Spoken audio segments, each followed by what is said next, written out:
Hola, buenos días, bienvenidos. Estamos empezando nuestro tiempo devocional en esta mañana. El día de hoy estamos ya en nuestro devocional número 83, basado en el libro de los Salmos.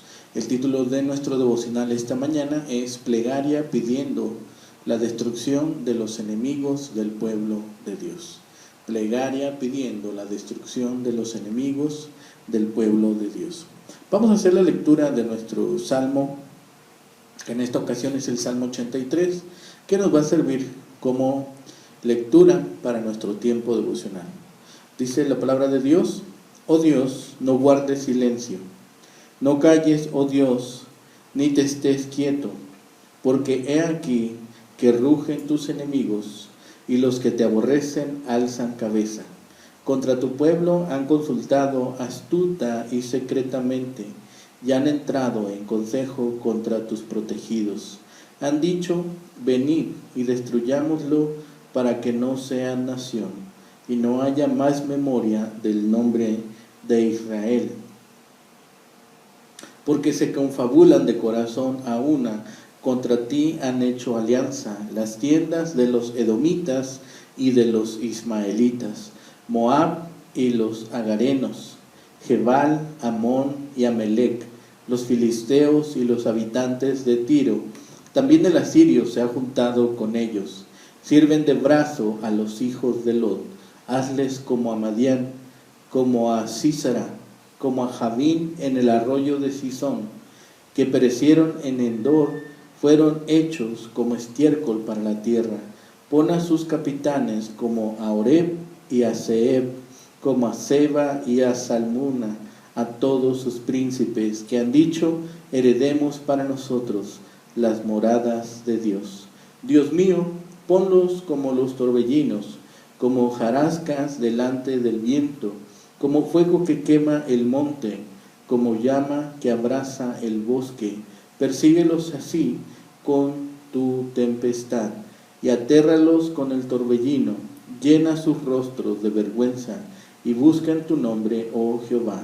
Sean afrentados y turbados para siempre, sean deshonrados y perezcan, y conozcan que tu nombre es Jehová. Solo tú, Altísimo, sobre toda la tierra. Bien, es este salmo de lamentación en el que se da especial atención a los impíos. La maldición que Asaf profiere en contra de los impíos lo pone en la categoría de los salmos de imprecación. Cuando leemos las fuertes palabras de este salmo, debemos tener en cuenta que la intención del salmista Asaf es reivindicar la gloria de Dios. Vemos primeramente un llamado a Dios para que declare el juicio a los impíos, una relación de los actos de los impíos y una relación de los actos de Dios en el pasado con relación a los judíos. Un llamado a Dios para que juzgue a los impíos. Este es el último de los salmos que llevan el título en el nombre de Asaf. Hay quienes opinan que el trasfondo es la conjuración contra Josafat, aquel altercado que se tuvo en segundo libro de Crónicas, capítulo 20. Otros piensan que hace referencia a todas las confederaciones de las naciones vecinas contra Israel, desde la primera hasta la última. El salmista apela aquí al conocimiento de Dios y le presenta los planes y esfuerzos de los enemigos para destruir a Israel. A la justicia de Dios mediante una urgente petición para que haga fracasar los planes enemigos es a quien se dirige. Es el tema en el cual se está desarrollando este salmo. Entonces, es una plegaria pidiendo la destrucción de los enemigos de Israel. Este salmo imprecatorio pidiendo juicio contra la poderosa y diabólica alianza que ataca al pueblo del pacto. Este es un salmo imprecatorio contra la poderosa y diabólica alianza que ataca al pueblo del pacto. Contiene dos secciones claramente definidas. Primero, contiene una presentación y una petición introductoria por el favor divino. basado en el pacto espiritual y político que todas las naciones alrededor de Israel han hecho para destruir al pueblo de Dios. Todas las características típicas del lamento están presentes. Dios guarda silencio. Israel está para ser eliminado de las naciones y el enemigo es demasiado poderoso. La segunda sección de este Salmo 83 contiene 2 estrofas. La primera, se pide a Dios que trate a las naciones de esta alianza malvada como trató a las naciones poderosas que atacaron a Israel durante el tiempo de los jueces. La segunda, marcada por la frase, oh Dios mío, y usando las imágenes de un guerrero divino atacando desde la tempestad, pide a Dios que los persiga, destruya y avergüence para que reconozcan que solamente el Señor es soberano sobre la tierra. En resumen, como los ataques de los enemigos son contra Dios, Dios es quien debe castigarles y recibirá la alabanza de los derrotados. El salmista pide la protección de Dios de los enemigos que se han reunido en contra de su pueblo. Hay una lista grande de enemigos, los idumeos, los ismaelitas. Luego el salmista pide la destrucción de los enemigos, como los madianitas fueron destruidos por Gedeón y como los cananeos fueron derrotados por Barak. Ahora, las figuras brillantes sacadas de la naturaleza ayudan al escrito de este salmo a pintar la destrucción anhelada de los enemigos. El Salmo 83 es por tanto una nueva oración de súplica que se presenta a Dios ante un nuevo peligro. Es un clamor intenso que invoca la presencia divina, describe la naturaleza y la extensión de la crisis, pero finalmente suplica a Dios contra los enemigos del pueblo y contra aquellos enemigos que se han levantado contra su nombre. Es una oración colectiva ante algún momento de peligro mortal, frente a una particular situación de conflicto internacional. El salmista confía que la intervención de Dios debe ser activa y no callada ante este desafío. No solo tiene el poder de finalizar la crisis, sino que proveerá los recursos para responder con justicia a las actividades traidoras de los enemigos. Es en los primeros versículos, aquí en el primer versículo, el Salmo comienza con un clamor intenso ante el Señor, frente a la naturaleza y extensión de la crisis. El poeta clama a Dios para que no permanezca callado, silente y quieto. El propósito es estimular la acción divina ante la posibilidad de una catástrofe nacional.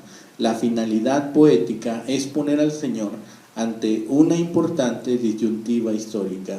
La invocación urgente es a que Dios haga algo, pues la comunidad puede tener la sensación de que el Señor se ha quedado mudo e inerte.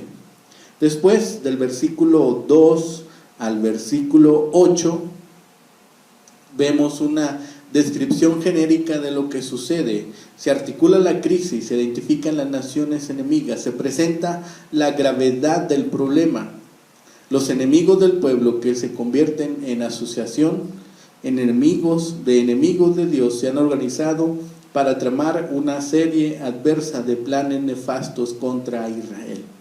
El objetivo claro de la confabulación es perversa y malsana: destruir para siempre el pueblo de Dios, borrar su recuerdo de la historia y finalizar con las ambiciones que han presentado de paz y prosperidad. Intentan lograr sus metas mediante alianzas traicioneras. Desean alcanzar sus objetivos a través de confabulaciones. El salmista le recuerda esas actividades enemigas a Dios, pues es una forma sobria, no solo de suplicar intervención liberadora, sino también una manera humilde de implorar la manifestación de su poder y su autoridad. No puede quedar el Señor inmóvil ante las graves amenazas contra su pueblo, su heredad, su nación. El texto menciona al menos 10 naciones que representan a algunos enemigos tradicionales del pueblo de Dios a través de la historia. En efecto, los ejércitos y combatientes edomitas, ismaelitas, moabitas, agarenos, jebalitas, amonitas, amalecitas, filisteos, asirios y tiritas se prepararon para atacar al pueblo de Dios. De acuerdo con las narraciones bíblicas, algunos de estos pueblos están emparentados con Israel. Los moabitas y los amonitas son descendientes de Lot, y los ismaelitas y los agarenos son hijos de Abraham. Otras naciones se han identificado en la historia como enemigas perennes y continuas de Israel. Por ejemplo, los amalecitas y los filisteos. Todos estos pueblos se organizaron en una compleja alianza que tenía como finalidad destruir a Israel. El salmista no solo identifica el peligro mortal, sino clama a Dios por su manifestación salvadora. El versículo 8 finaliza al incorporar la palabra Sela, que es una anotación particular sobre el Salmo. Del versículo 9 al versículo 18, en esta sección final, el Salmo retoma el tema de las súplicas. Pero en esta ocasión, el poeta insiste que el castigo que los enemigos se proponían darle al pueblo de Dios, que consistía en la destrucción total, ahora caiga sobre ellos mismos. En el poema se alude a varias victorias extraordinarias del Señor, en las cuales se pone de relieve su poder y su virtud de justicia. Se hace referencia a diversos triunfos del Señor en el periodo de la conquista, y se recuerda a Madián derrotado por Gedeón, a Sísara y Javín derrotados por Débora, Yael y Barak, y se alude a Oreb, Seb, Seba y Salmuna, que cayeron ante Gedeón. Además, el salmista cita con precisión la expresión de los enemigos, que pone en clara evidencia la maldad de sus planes contra el pueblo de Dios. Quieren heredar o tomar posesión de las tierras que el pueblo de Israel había recibido de parte del Señor. Esas tierras son descritas como moradas de Dios, para destacar la importancia divina de la región y enfatizar la gravedad de los ataques. Para finalizar, el salmista presenta una serie intensa de súplicas y peticiones. Las imágenes que se articulan se vuelven gráficas. El propósito es destacar la intensidad del clamor y el firme deseo de justicia. Torbellinos que amedrentan, hojarascas delante del viento, fuego que quema el monte, llamas que abrazan el bosque y tempestad que persigue. El clamor solicita la intervención divina que traiga vergüenza a los enemigos y ponga en evidencia el poder de Dios. La finalidad básica es que los enemigos reciban la afrenta, se sientan turbados, se desorienten y perezcan. Culmina el salmo con un clamor que tiene un elemento de misericordia. El salmista desea que los enemigos conozcan el nombre de Dios, que es una manera antigua de reconocer su poder y aceptar su señorío, que se extienda sobre toda la tierra. Y aunque esas naciones comenzaron con un deseo de destrucción del pueblo de Dios, la oración final del salmista es por su conversión. La referencia a Dios se hace como Altísimo para enfatizar su extraordinario poder sobre toda la tierra. El salmista clama para que los enemigos del pueblo y de Dios reconozcan el señorío divino y le veneren y le adoren. Las imprecaciones y los deseos de mal que se incluyen en este salmo pueden herir susceptibilidades religiosas de algunos creyentes. La verdad es, sin embargo, que este poema pone en evidencia las ideas religiosas de la época.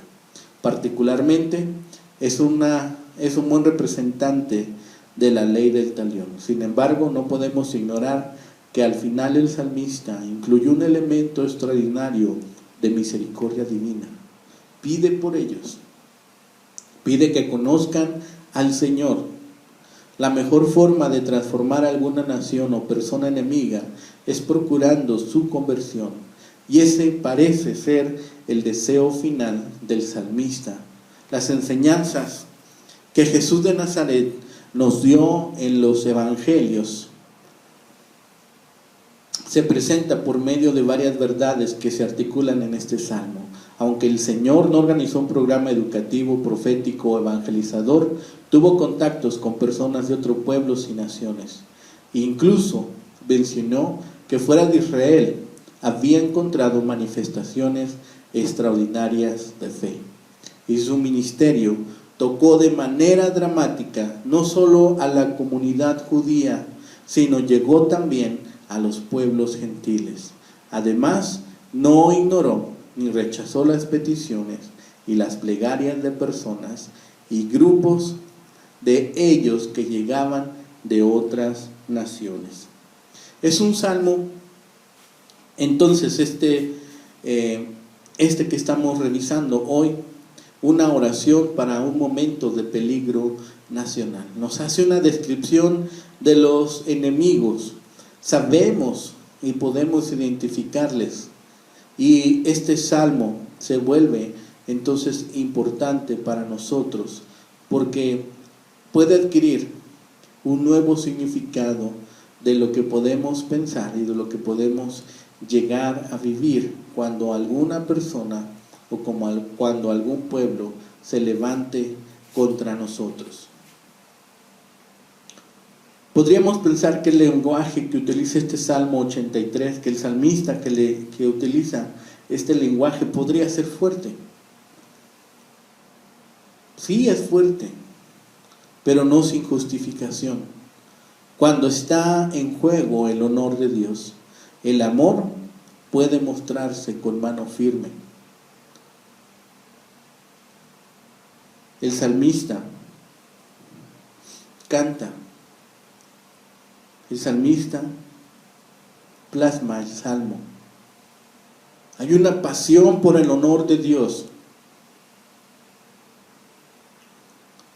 El salmista no está plasmando algo egoístamente.